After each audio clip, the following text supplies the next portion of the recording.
So we set on a trek. We've hired every troublemaking journalist in Nigeria that comes across our path. These are journalists who've been jailed. They've been beat up by the Nigerian government for telling the truth. And I say, oh, these are guys after my own heart. Let's get them some work, because many of these journalists had been trying very, very hard to get their stories into the mainstream media. They've been pitching stories, and Doug has been a big witness of that, where for every 30 stories pitched, somebody might pick one up somewhere. Because they'd rather just reprint the piece that Al Jazeera put out than CNN and AP and the rest of the mainstream media picked up. That's why people haven't been aware of what's going on in Nigeria, because it's been covered up by the mainstream media and covered up by Nigeria and Al Jazeera. Obviously, I'm not a fan of Al Jazeera. So we took it upon ourselves. Doug, how many articles have we done since we started? Oh, well, like 3,000. We've written 3,000 articles about Nigeria since 2023, since we launched our project. And we became a very trusted source by many of the locals, by people, and we turned our journalism into action. And people began to realize Truth Nigeria is actually telling the truth, so we can trust them with information.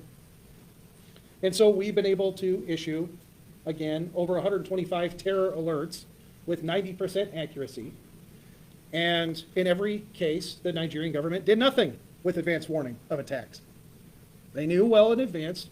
Local police, military command, we're all notified. All our alerts go up on Twitter, they go up on Facebook, they go through the WhatsApp chain, through Nigeria contacts, goes to the military, police, nothing. No interaction with notice.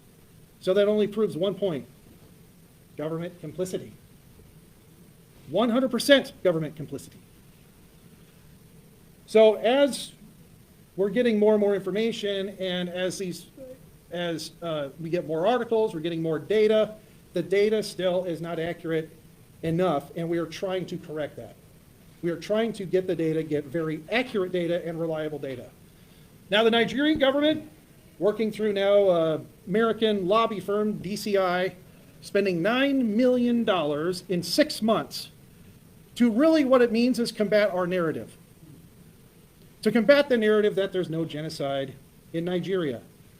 And they're twisting the words as we're going to help Christians. That's why the Nigerian government's paying us $9 million to help Christians in Nigeria, which is complete baloney. Now, what happened on Christmas?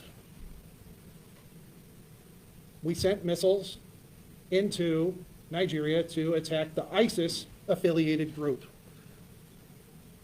Now, for those of you that don't know, I'm going to break this out because there's a lot of confusion, and those in the media, those that are here, let's just get this clear and you have a full understanding.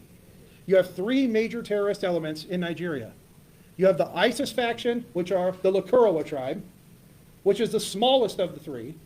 You have the Fulani, which are the largest of the 3, committing genocide and terror. And then you have Boko Haram, which is ranked number 2 as far as the killing of Christians.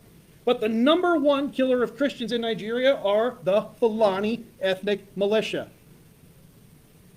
Fulani ethnic militia. The people that we blew up on Christmas are the enemy of Boko Haram. They're the enemy of the Fulani. We did the Fulani and Boko Haram a favor.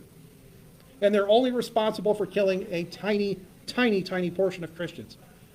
But what does the Nigerian government say? It's like, look, U.S. government, we helped give you terrorists. Well, they gave them the people that they don't like. Yes.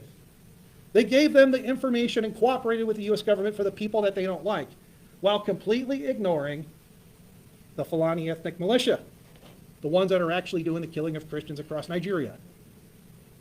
We have to get this narrative right. Those of you in the room that know the truth, that know what's going on, we need to be working together, because now we are fighting against a $9 million slush fund to fight us and fight our narrative.